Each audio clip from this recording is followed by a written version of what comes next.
langsung ngabulin. Allah bilang sama Adam, ya Adam, kaifa arafta Muhammad walam akhlaquhu. Adam, lu bagaimana kenal, lu bagaimana tahu sama hambanya gua yang namanya Muhammad, sedangkan gua belum menciptakan baginda Nabi Muhammad. Apa kata Nabi Adam? Ya Allah, wahai Allah, ketika aku mensujudkan kepalaku, ra'aitu ala gawaimil arsy, aku melihat di setiap tiang-tiang surga maktubun kalimat, tertulis sebuah kalimat, la ilaha illallah Muhammadur Rasulullah sallallahu alaihi. Makanya Bapak, orang pengen husnul khotimah, kalimat yang paling bagus, paling cakep, paling baik, keluar dari alam dunia dengan mengucapkan syahadat, dengan mengucapkan kalimat la ilaha illallah Muhammadar. Bu, Nabi Adam tobat 450 tahun baru diterima tobatnya, gara-gara Nabi Muhammad. Dia berdoa nyebutin nama Nabi Muhammad, bihaqi Muhammadin, dengan keagungan Nabi Muhammad. Ikfir junubi, ya Allah maafin dosa saya, wasaiati, ama kesalahan saya. Bapak Ibu, Allah beritakan sholat berapa kali dalam sehari? Bu, sholat sehari berapa kali dalam sehari? Ini Bu, amalan yang wajib itu ada 5. Bunya Islam alal khamsah. Islam itu didirikan atas 5 perkara. Yang pertama syahadat, yang kedua, yang ketiga, yang keempat, yang kelima, pergi haji bila mau, kan begitu. 5 mau, kalau udah mau insya Allah ada jalannya. Amin. Amin ya Rabbal. Bapak Ibu yang dimuliakan oleh Allah, Habib kasih tahu, amalan yang wajib, amalan pendukung kita hidup di dunia cuma ada 5. Cuman karena memang kita ini naris kita tarik lurus bahwa kita ini Islam daripada lahir. Kita nggak usah kudu mengucapkan kalimat syahadat, tapi yang wajib kita kerjakan ada 4. Betul apa kagak? Syahadat nggak perlu kita, tapi yang wajib cuman ada 4. Betul apa kagak? Yang wajib ada 4. Sholat, terus zakat, terus puasa, terus pergi haji. Islam itu terdiri atas 4 perkara: sholat, syahadat, sholat, zakat, puasa, pergi haji. Bapak Ibu, yang wajib itu sholat ada 5 waktu. Betul apa kagak? Kalau emang Bapak Ibu cuma pengen makan yang wajib, ya udah makan aja yang wajib. Sholat aja 5 waktu yang benar. Itu musola tuh segede alaihim gambreng udah dibangun. Begitu ya. Alaihim gambreng. Bu, bapaknya sehat. Sehat gak? Sehat Bu. Dangi besok sudah pada kamu sholat berarti ya. Namanya yang hadir mohon berdikit jasa. Ibu kali sibuknya nyari dunia kan begitu iya. Bu, yang wajib itu sholat ada 5 waktu. Itu yang wajib. Tapi kalau ibu nggak butuh bumbu peresap dalam kehidupan nggak apa-apa. Ibu nggak butuh duha, jangan berharap rezekinya berlipat. Jangan pokoknya jangan. Ibu nggak berharap pengen masuk surga, jangan pernah sholat tengah malam, jangan. Itu mah bagi orang yang punya harapan hidup di dunia. Pengen sholatnya sempurna, qobliyah baktiyahnya kerjain. Karena yang wajibnya mah cuma subuh ketemu duhur, maghrib ketemu isya.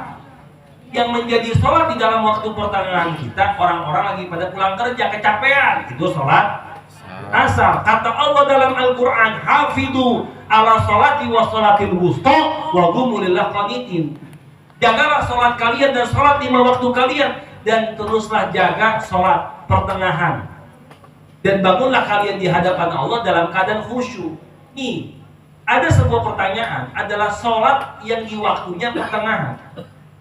Sholat yang dimana orang baru pada pulang kerja, yang dari Jimlo, yang dari Panalub, yang dari ya macam-macam dah kan begitu. Betul apa kagak? Karena subuh itu Pak, subuh sama duhur ketemunya satu waktu. Subuh sama duhur, subuhnya kita bangunnya kesiangan Pak, tengah 6. Bangun mandi langsung siap-siap mau berangkat kerja, bener. Gak sempat kita kamu sholat, sepira bangunan tua kayak begini kan begitu, iya. Bener apa kagak? Bener apa kagak Pak? Bangunan kayak begini gak ada manfaatnya kan begitu.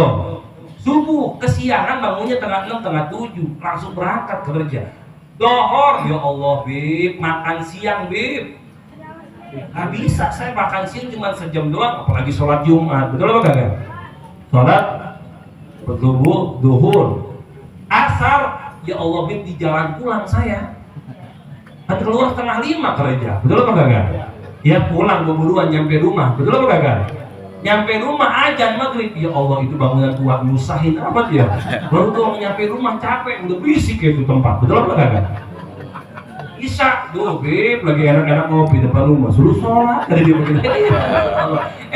Tabrakan, kecelakaan, manggil Allah je. Allah juga kamu manggil lu, tolong. Benar apa kali ini omongan saya? Di Allah tergantung bapak ibu. Kurang lebih. Sebetulnya ibu sama dunia, sebetulnya itulah kita sama Allah. Minta pagi, siang, sore. Makanya orang yang paling munafik itu bukan orang yang hari ini ngomong ini, besoknya kejadian beda. Enggak.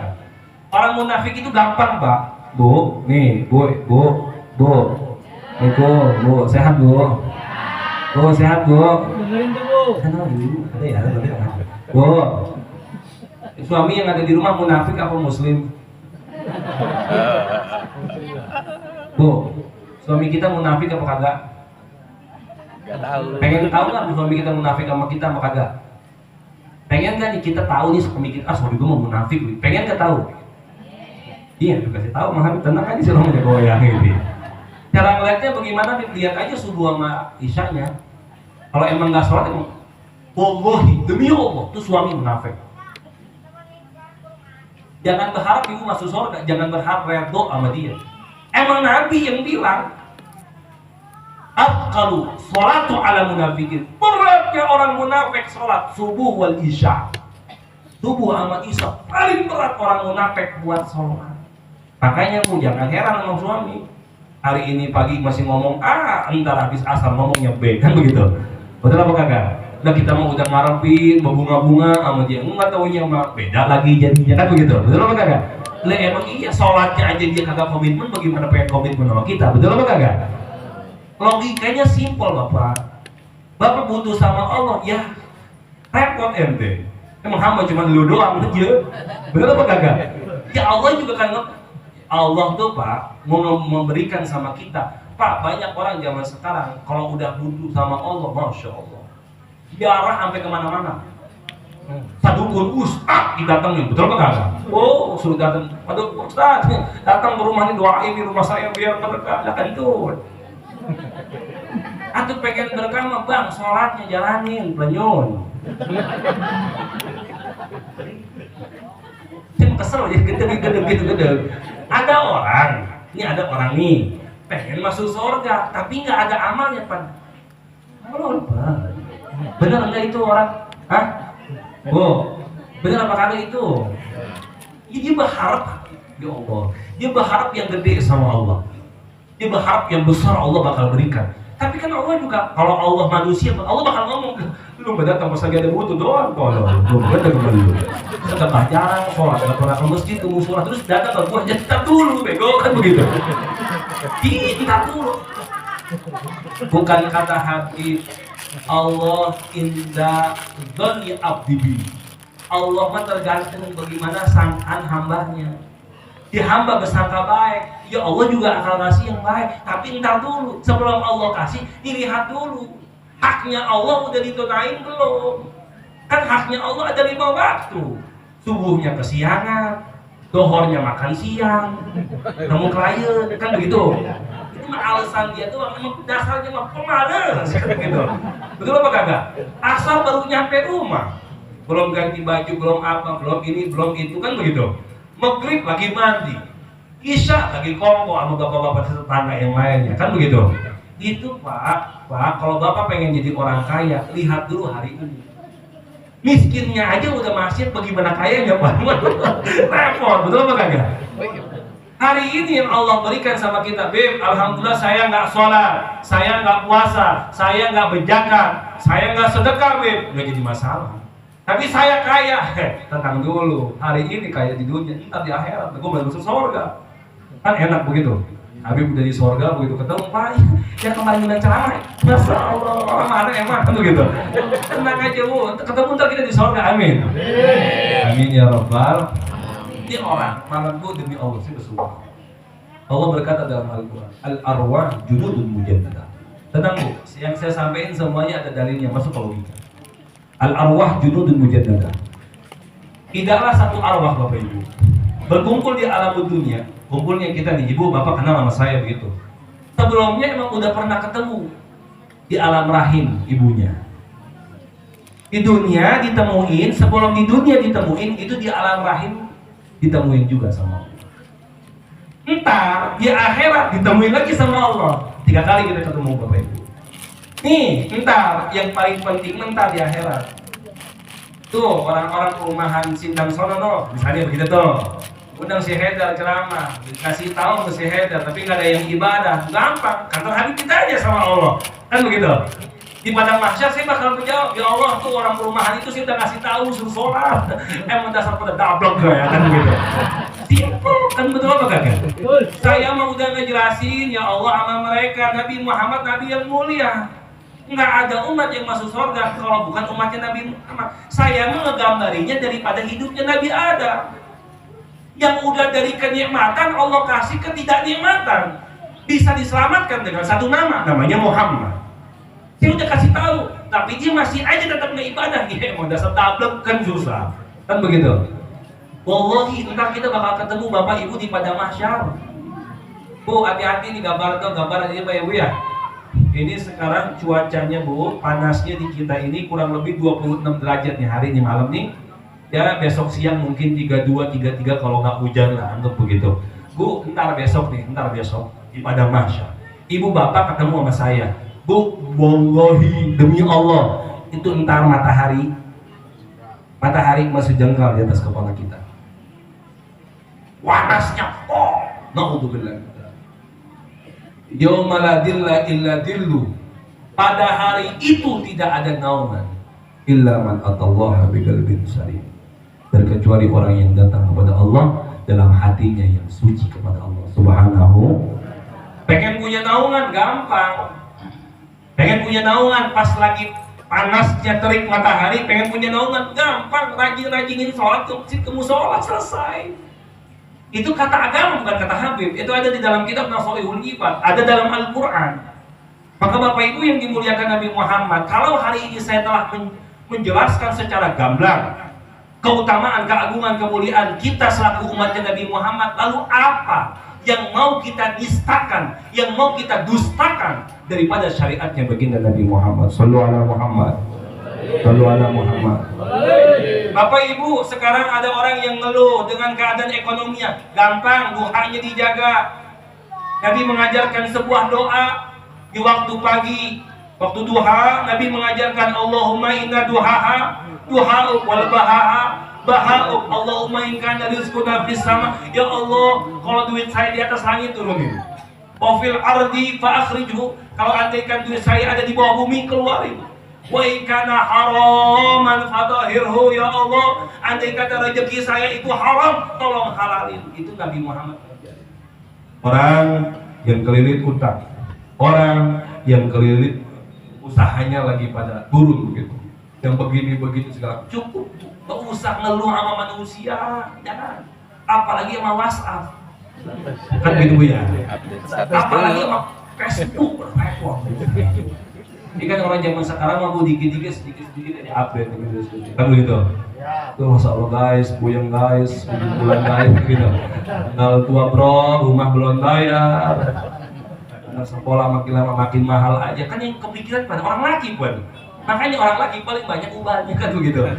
Emang karena tadi itu tekanan hidup di alam dunia Pak, nggak ada sandaran paling enak selain sandaran masjid sama musola selesai. Tapi Pak Bu, Nabi mengatakan ini dalam kitab Qurratul Uyun.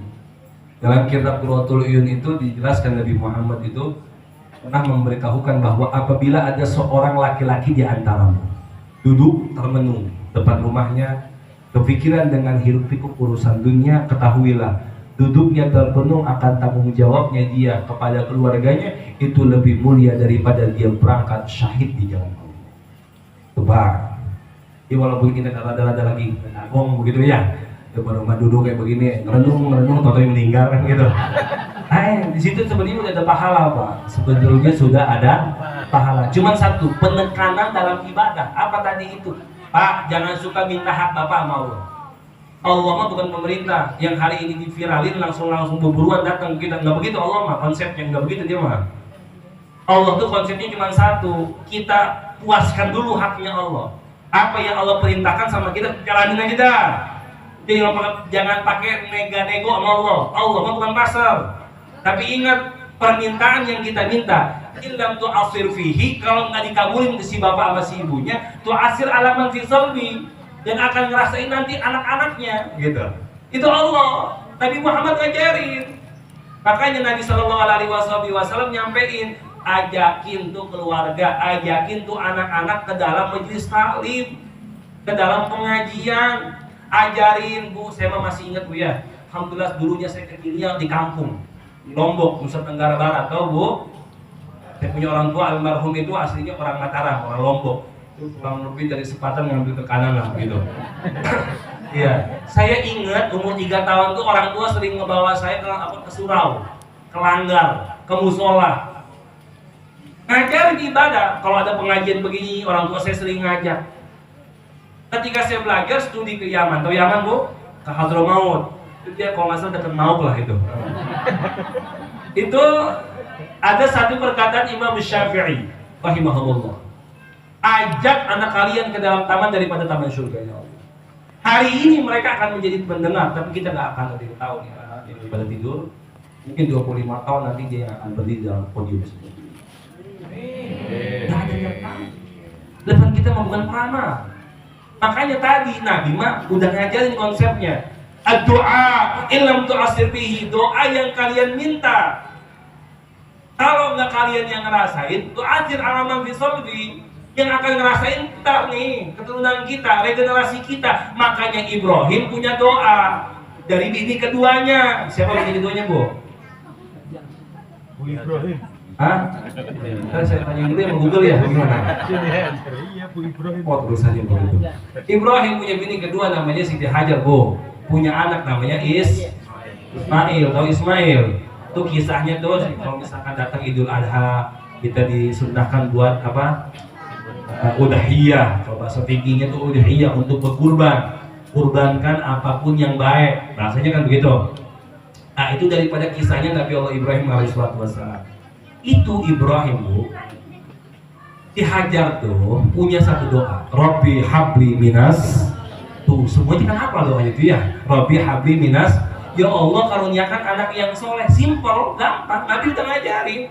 Ingat permintaan kamu tentang anak yang soleh. Kalau enggak kamu yang ngerasain, entar anak-anak regenerasi daripada regenerasimu yang akan merasakan bahwa doa-doamu telah dikabulkan oleh Allah Subhanahu wa Ta'ala. Maka Bapak Ibu yang dimuliakan oleh Allah, dalam peringatan Maulid Baginda Nabi Muhammad, saya sudah menjelaskan poin pertama, kedua, itu tentang bagaimana keagungannya Nabi Muhammad yang agungnya tiada tara. Bahkan sekali Nabi Adam alaihissalam saja meminta ampun dengan menyebutkan namanya baginda Nabi Muhammad sallallahu alaihi wasallam. Bu, Pak, sholat subuhnya kita, sholat duhurnya, sholat asarnya, sholat maghribnya, sholat isyanya, jangan pernah memulai doa sebelum doa itu ada dua dan ditutup dengan dua. Apa itu Bib? Yang pertama rasa syukur kita kepada Allah, yang kedua sholawat dan salam ke atas baginda Nabi besar Muhammad. Kita dulu orang tua ngajarin sebelum berdoa nih, mungkin masih banyak asatid ustadz yang masih baca doa itu Bismillahirrahmanirrahim, Alhamdulillahirabbil alamin, hamdan syakirin, hamdan na'imin hamdan yu'afini amahu wa yukafi'ul mazidah. Ini kalau kepanjangan cukup baca bismillahirrahmanirrahim alhamdulillahirabbil alamin, langsung disapu Allahumma sholli ala sayyidina wa ala ali sayyidina Muhammad. Bu, Pak, doa jangan dibuka dengan dua perkara, jangan ditutup dengan dua perkara. Apa itu? Syukur kita kepada Allah dan panjatkan sholawat dan salam kepada baginda Nabi Muhammad wa sallallahu ala sayyidina Muhammadin nabil ummi wa ala alihi wasallam walhamdulillahi rabbil. Kenapa doa itu harus dibuka dengan dua hal dan ditutup dengan dua hal? Karena tidak ada doa yang akan diterima oleh Allah Subhanahu wa taala melainkan doa yang mengucapkan rasa syukur kepada Allah atas kenikmatan yang telah dikaruniakan dan sholawat dan salam ke atas kekasihnya Allah baginda Nabi besar Muhammad sallallahu alaihi wasallam. Dan yang terakhir Bapak Ibu yang dimuliakan oleh Allah, yang terakhir Bapak Ibu, Pak, Nabi Muhammad itu kita selaku umatnya sebenarnya mah banyak, artinya itu banyak, cuman satu Bapak Ibu, Pak, kita umatnya Nabi Muhammad itu nggak akan lepas akan satu hal, nggak bakal lepas dari satu hal. Apa itu? Musibah, bala, bencana yang Allah akan berikan. Pak, Bu, kita umat Nabi Muhammad nggak lepas daripada ujian. Kalau sekali datang itu bukan cobaan, namanya cobain. Namanya hidup pasti bakal ada cobaan. Ketika datang cobaan, bagaimana keadaan kita? Bu, dalam kitab Taqshaihul Ibad, Pak, Nabi Muhammad itu pernah menjelaskan tatkala beliau keluar dari masjid, lihat sahabat-sahabat Nabi lagi pada kongres, ngomong kagak beres-beres, lagi pada duduk, kayak ngopi, ngerokok ya. Nabi keluar, ngomong Nabi, begitu iya. Dianggaplah bahasa kita begitu. Nabi Muhammad melihat sahabat lagi pada kumpul. Nabi Shallallahu Alaihi Wasallam nyampein, kaifa asbahtum, sahabat, bagaimana kamu di waktu pagi ini? Kata Nabi Muhammad.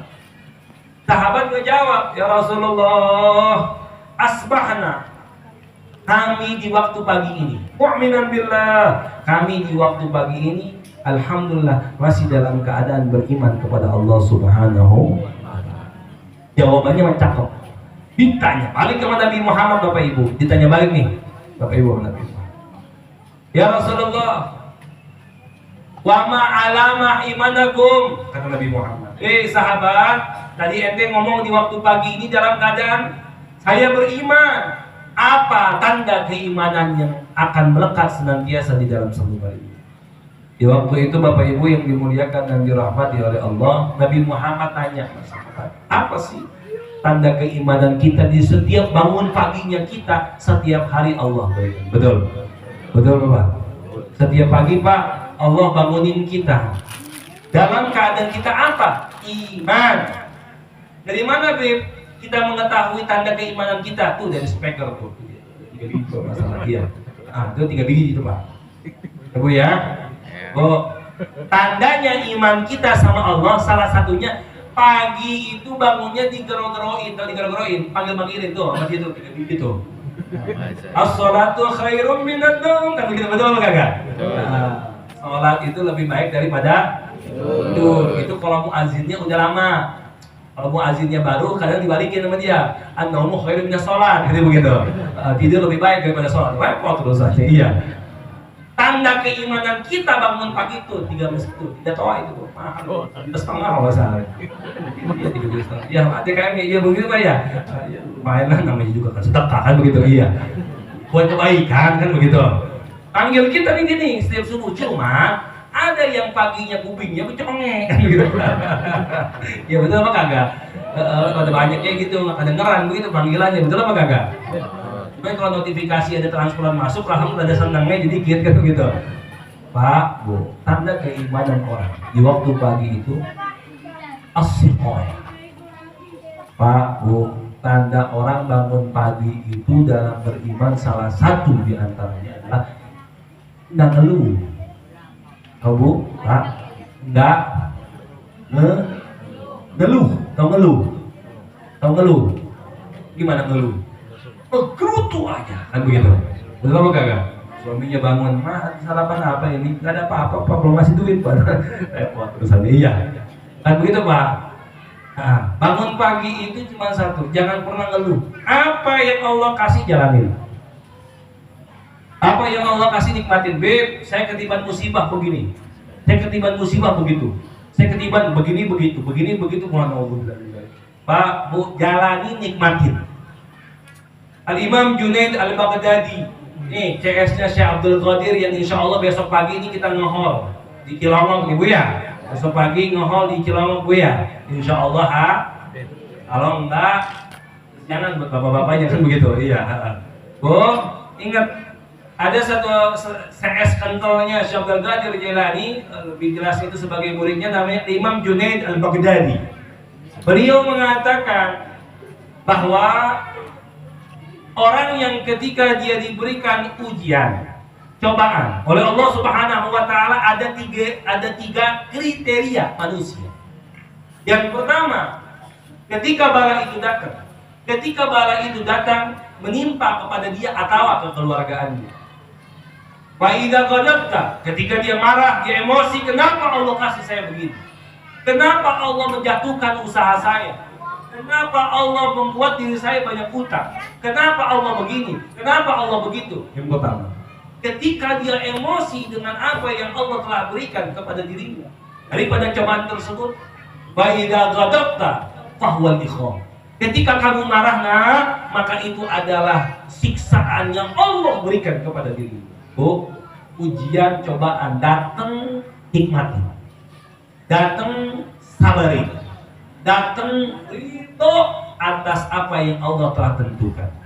Yang kedua, jangan pernah marah, Bu. Kalau marah itu pertanda Allah lagi memberikan siksaan kepada kita selama hidup di alam dunia.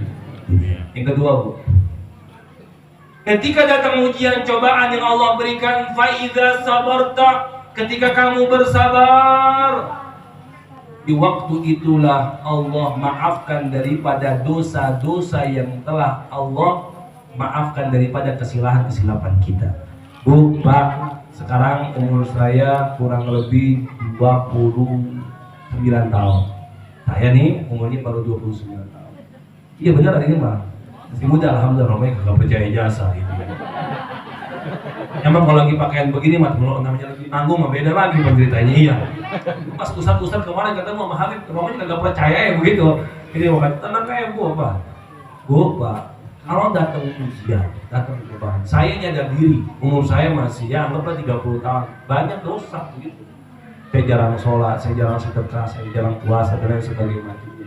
Nyadar diri sama sabar, jangan marah, intinya itu. Jangan marah. Yang Allah berikan ketika kepada kita dan kita menerima kesabaran tersebut, maka Allah maafkan daripada dosa-dosa kita. Yang terakhir, ini yang paling susah bagi orang yang beriman beramal. Apa itu? Yang terakhir adalah fatida radaita, ketika kamu ridho, Allah iman, maka Allah akan angkatkan derajat kita. Bu, Pak, Bu, Bu, Bu, ini saya mau cerita, boleh apa kagak? Boleh apa kagak? Habib, alhamdulillah, alhamdulillah, saya 2024 kemarin haji. Alhamdulillah, umur saya tempo hari masih 28, mungkin 29 ini. Dia masih muda emang, alhamdulillah begitu ya, sedanglah kita lagi mah cukup lah gitu. Oh terus aja. Nggak bisa, jangan. Satu aja udah nyusahin, bagaimana dua ente? Tuh, 2024 saya haji. Alhamdulillah, ya Allah, naudzubillah, amin, coba baik kalau kata orang Sunda kan gitu ya. Saya berkata klop gitu ya. Alhamdulillah duit lagi banyak. Saya berangkat haji nggak cuma sendiri, saya nggak berangkatin ada 2 orang. Terus salah satunya adalah ibu kandung saya. Pas saya pengen hajian kemarin itu ngehidmat, kalau ada apa kan ya ngebakti begitu sama emak begitu, karena emak atuh-atuhnya doang begitu, bapak mah udah meninggal dari 2018 begitu. Berangkatlah haji saya. Nama ada salah satu anak buah almarhum orang tua saya yang udah ngikut dari tahun 90. Saya berangkat haji saya. Alhamdulillah. Alhamdulillah pulang haji sampai sekarang susah. Demi Allah. Bu. Banyak kagak percaya jasa dia mah. Di beneran demi Allah bu. Allah mah bu nih. Waktu pas kemarin itu menikmat jasa. Apa-apa dia segala sesuatunya kecukupan. Atau kecukupan. Cukup terus. Nggak pernah ada kurang-kurangnya begitu. Pas pulang haji sampai sekarang ya Allah. Setahun 4 bulan saya diuji. Alhamdulillah duit udah hilang 1,8 miliar. Demi Allah. Kemudian ya, masih udah begitu. Alhamdulillah usaha banyak. Nggak cuma dari panggung ke panggung. Ini mah kan cuma ya itu mah cuma bukan sampingan. Ini kan kerjanya Allah. Saya dipanggil. Ya, alhamdulillah kan begitu.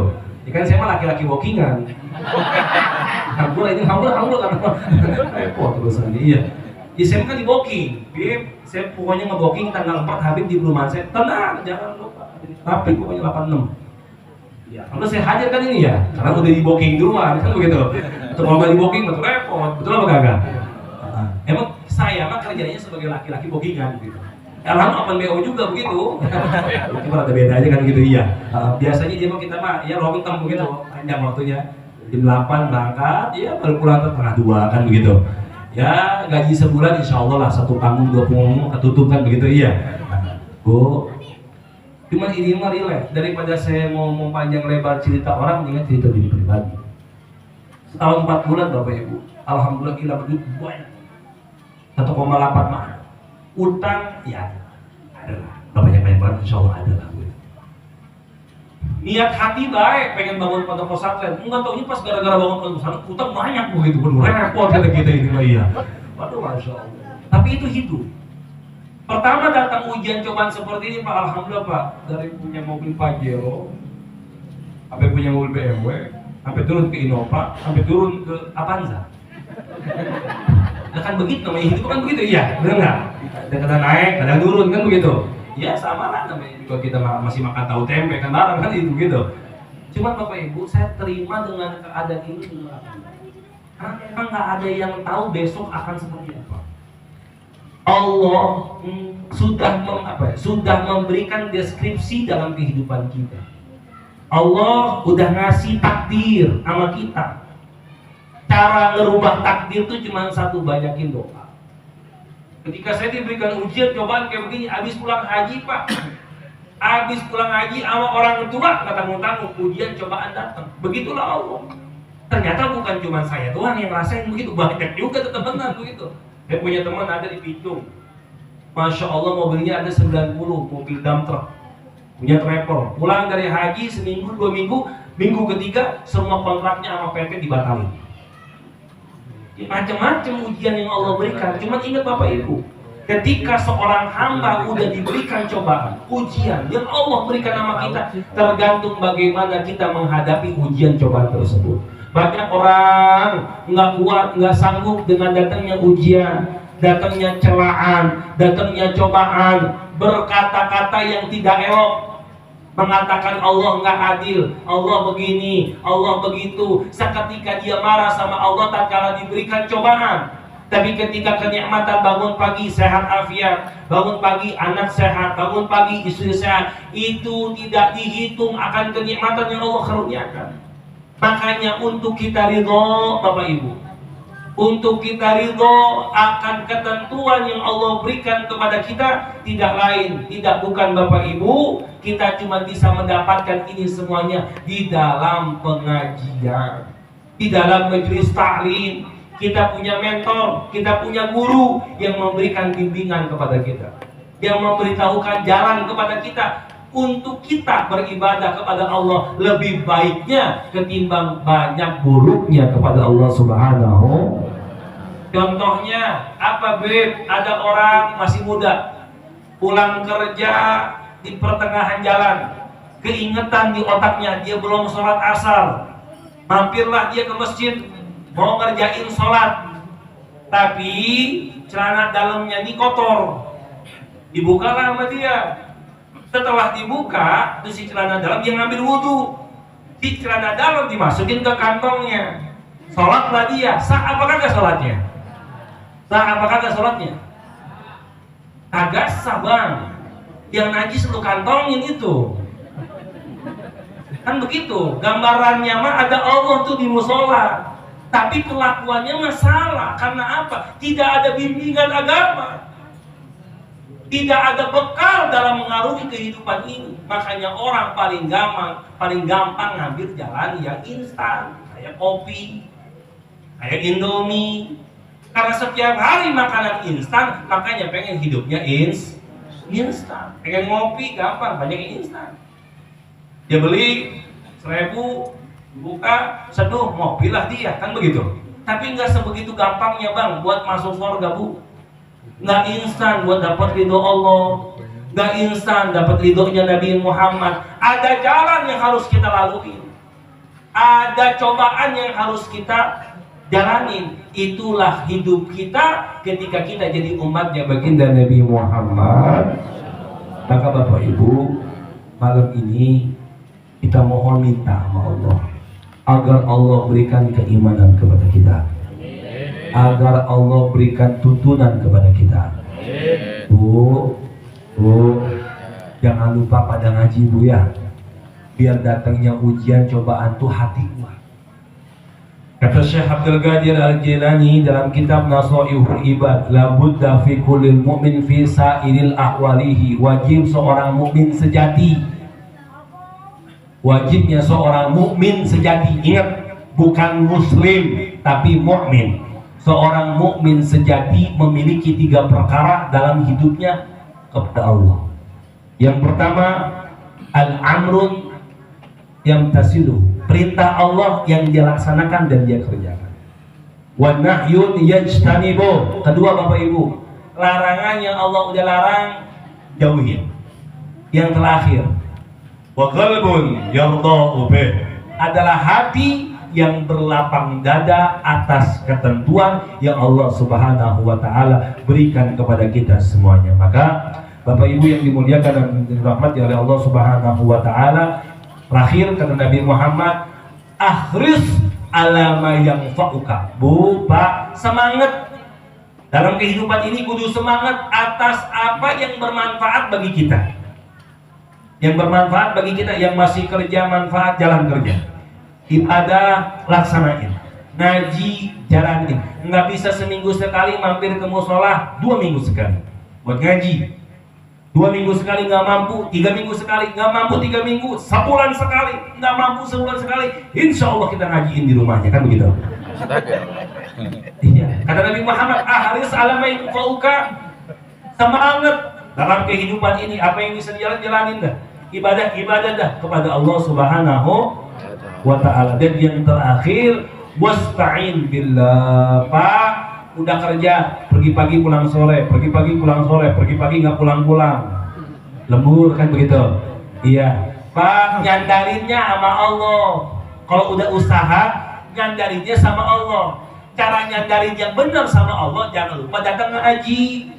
Beb, saya usaha, beb, saya kerja. Bagaimana ini beb? Saya punya penghasilan setiap bulannya 10 juta, 3 juta, 4 juta, 5 juta, habis buat bayar utang. Pak, kalau ada di antara kita yang ngerasain seperti itu hari ini, demi Allah, Allah udah angkat keberkahan usaha dalam kerjaannya. Allah angkat itu keberkahan dalam pekerjaan yang hari ini kita kerjakan. Kenapa? Kok bisa? Kata Nabi, sayati zamanun ala ummati, akan datang satu masa kepada umatku, yafiruna minal ulama, tuh mereka orang jauh sama ulama. Fayabtalihumullah bisalasatil bariyah, Allah kasih 3 macam ujian cobaan. Yang pertama, yarfa'ullahul barakah min kasbihim, keberkahan dalam usaha, dalam pekerjaannya Allah angkat. Makanya hidup di alam dunia banyak kekurangannya ketimbang lebih. Yang pertama, jauh sama ulama. Yang kedua, yusallitullah sultanan dolima. Allah kasih pemimpin yang dolim. Jangan ngelihat pemerintah, Pak. Jangan ngelihat pemerintah, Bu. Lihat pimpinan rumah tangga kita. Suami kita bagaimana sholatnya? Bagaimana kasih sayang sama anak-anaknya? Bapak-bapak nih, kita bakal dipintain pertanggungjawaban. Kalau bapak-bapak mau nyalahin pemerintah, tafadhol silahkan. Sebelum nyalahin orang, nyalahin diri sendiri. Bagaimana kita sama keluarga? Karena doa kita itu setiap hari yang kita minta itu sama Allah, masuk ke dalam surga ma'al aba'i wal ummahat. Ya Allah, masukkan saya ke dalam surganya kamu ini bersama bapak saya dan emak saya, kan begitu. Betul apa enggak? Ini yang kedua kata Nabi Muhammad. Pemimpin yang dolim, jangan suka ngelihat ya presiden mah kejauhan dah. Ya memang deh itu mau udah macam-macam ya. Kan tukang ngerampok aja Pak, tetap aja begitu. Tapi lihat dulu dalam rumah tangga kita, biar ada berkahnya hidup. Yang terakhir, yakhrujuna minad dunya bighairi iman. Dia mati meninggal dalam keadaan tidak punya iman kepada Allah. Nauzubillahi min. Mudah-mudahan Allah wafatkan kita dalam keadaan husnul khotimah. Mudah-mudahan Allah panjangkan umur kita di dalam taat. Dan mudah-mudahan Allah Subhanahu wa taala lapangkan daripada kehidupan kita.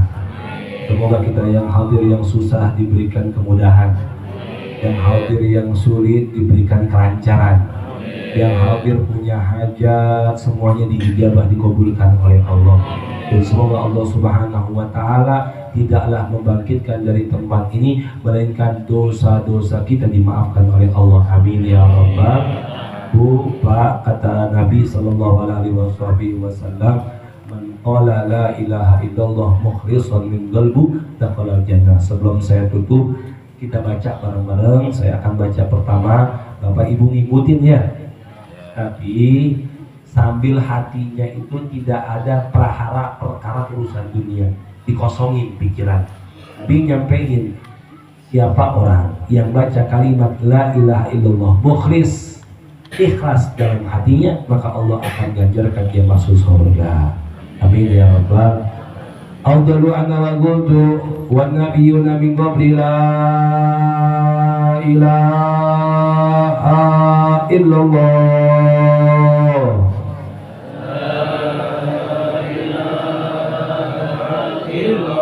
La ilaha illallah.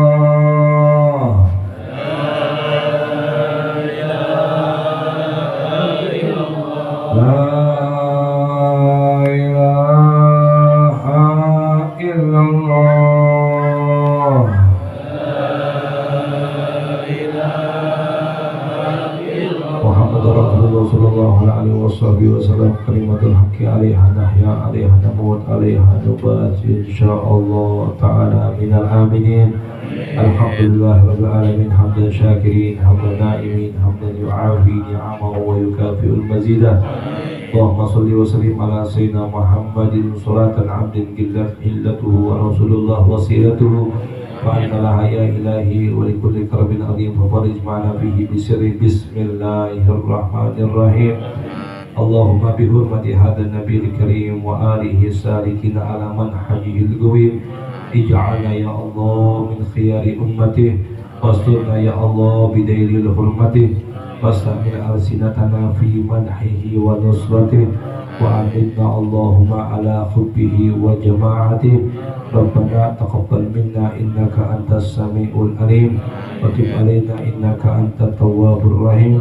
Da'wahum fiha subhanakallahumma wa tahiyyatuhum biha salam wa akhiru da'wana alhamdulillahi rabbil.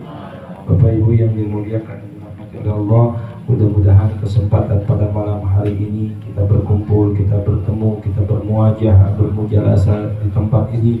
Semoga pertemuan ini bukanlah pertemuan yang terakhir. Allah kumpulkan kita nanti dalam surganya Allah. Allah kumpulkan kita bersama baginda Nabi Muhammad. Dan semoga Allah jadikan kita sebaik-baiknya umat baginda Nabi Muhammad. Dan semoga Allah Subhanahu wa ta'ala jadikan daripada keturunan kita yang saleh dan salihah.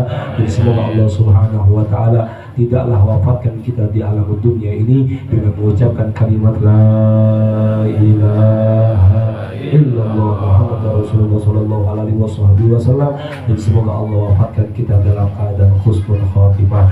Kurang lebihnya al-faqir memohon maaf apabila ada salah-salah kata. Billahi taufiq wal hidayah. Assalamualaikum warahmatullahi taala wabarakatuh.